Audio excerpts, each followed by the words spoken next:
Question number one. What's the sketchiest car you've ever gotten into in order to play fighting games? And the timer starts now. I think I've told this story before, but it was a Ford Explorer, which you Okay. think is normally fine, right? That's a Yeah, reliable vehicle, right?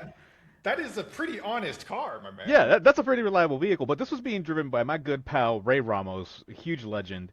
And the concern wasn't with the vehicle itself, it's what he had modified to it. So we're Mm, driving to FFA and we're driving back, and it's a long drive from wherever that was in like that ugly part of Los Angeles, the outskirts of Los Angeles, back to LA and Long Beach proper. It's foggy as hell. It's like 4 a.m. And he's like, guys, check this out. I put this DVD player in the dash. And we're like, hey, that's cool, right? And he just turns it on. And he's just like, oh, yeah, it's just big bootied Brazilian bitches. And there's a theme song to it. And I'm just like, oh, God, we're going to fucking die. And they're going to be wondering why four dudes were just watching porn in a Ford Explorer. wow, that really is, yeah, the Ford Explorer turned out to be just the starting point. The accoutrement there is Yeah, really I was just like, it's a reliable car. But this modification has now put it into like a danger zone that I don't want to get back in this vehicle. nice. To shout out the Kai Kiske Tesla on my screen. My locals have had multiple interactions with this car specifically, and it's a local dude in the Bay Area. I think he's in San Jose or Fremont. At least that's what I would expect. He has an Instagram where he has mentioned that if he's driving, no, he isn't. Like he ruthlessly uses the autopilot feature or the self-driving feature or whatever. And I think he like. I forget. I think he cut off Joy or something at a stop sign or something. And so now this dude is officially on our shit list. And people will text me pictures when they see him out at about every now and then. But I've never gotten into the Kai Kiske car. Far be it from me. I gotta say, I think the sketchiest car that I ever got into was to go to a Sunnyvale tournament. And it was when I was in high school still.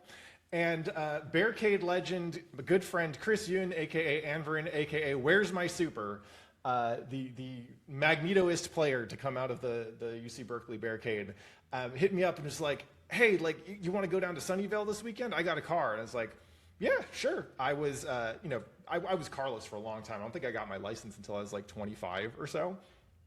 And so I meet him up in Berkeley, and I'm not a man of wealth. Nor am I a man of particular pickiness, especially in high school, right? But he pulls up in the most busted ass. It was like I think it was like the first generation like Honda Prelude. It was the Honda Prelude before it looked cool, and it just kind of looked like a slightly bigger Civic or something.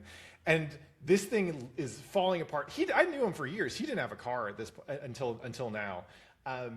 And I look at this thing, and it's the first time I've looked at a car and go, oh man, I think even in my limited 17 years of age or something, I don't know if it's safe to get in here. Like we made it down to Sunnyvale, and I swear to God, I heard parts falling off the car on the way there.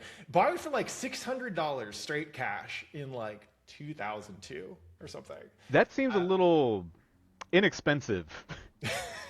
Even for the time. I didn't know you could buy cars for that little amount of money, dude. I think if you're seeing it fall apart and it costs that much money, that mode of conveyance is below anyone that walks upright. Like, you were better off taking a bike. Marvel players, man. But, I never saw that car again. So I think whatever happened to it must have happened after the Sunnyvale tournament. Never saw it again. Which I feel like is the mark of a truly sketchy car. Because, it's a Honda, right? People might be riding those things for hundreds and hundreds of thousands of miles. But not that one, man. That one was fucking done. So anyway, excellent start to Unc Radio. I think we're good to move on to the next one, unless there's any other sketchy cars you want to shout out. I'm just thinking about this Kai Kiske car. Like, why would the gloat of I don't drive it, I use the autopilot. Like, why? Why are you trying to ride the lightning in the shittiest way possible?